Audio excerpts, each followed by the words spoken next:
So, topic for today, ladies and gents, it's an interesting one, and it comes from a speech that I saw this morning.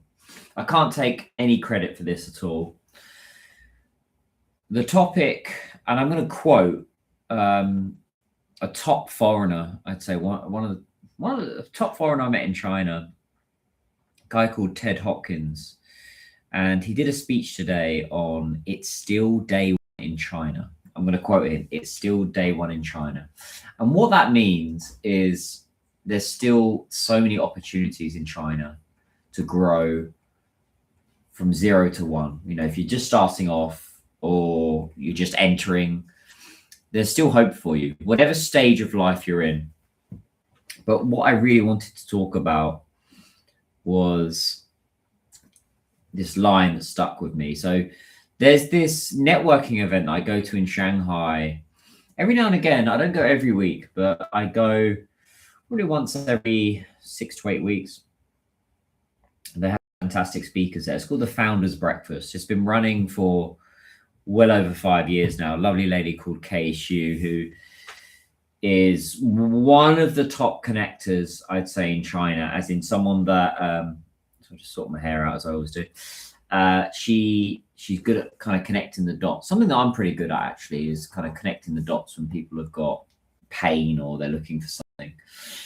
And she's been hosting this now in this coffee shop in Shanghai. It's just a group of people, founders, that come together and talk about business. And she always have top speakers that come along.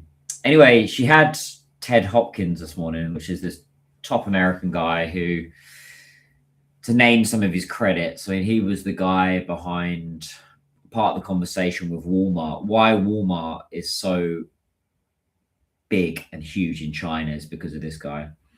He's the guy that introduced all their memberships and QR codes and self-checkout. He's the top guy behind that. He's a bit of a Nostradamus. And what I mean by that is he's able to kind of predict what's going to happen in China or in the West, and then pretty much get it spot on about what's going to happen as far as predictions.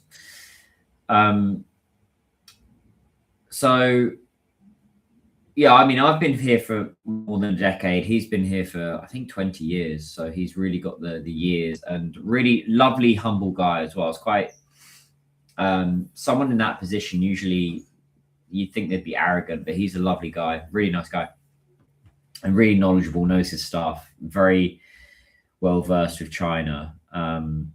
So yeah, and he's one of these guys that he's operated at the highest level for Walmart, Sam's Club, global brands. And yeah, he does a lot in social commerce, so helping particularly Western celebrities, singers and things come to China. I can't mention the names that he's behind, but some of the big acts that you'll see online in China, he's kind of the guy behind it. So I was at this founders breakfast this morning. It's at 8 a.m. every morning. I'm giving them a free plug. I think, why not? Because they're a lovely group of people, and Kay has always been very good to me. So I was at this.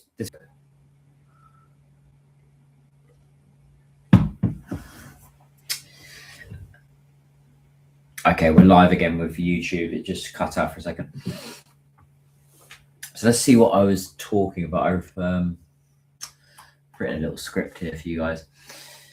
Yeah, so another big takeaway that I had from Ted's talk was, and this is Ted Hopkins I'm talking about, is applying agile thinking in a physical environment. And what I mean by that is testing things, right? Testing in real source, just at least trying stuff. Because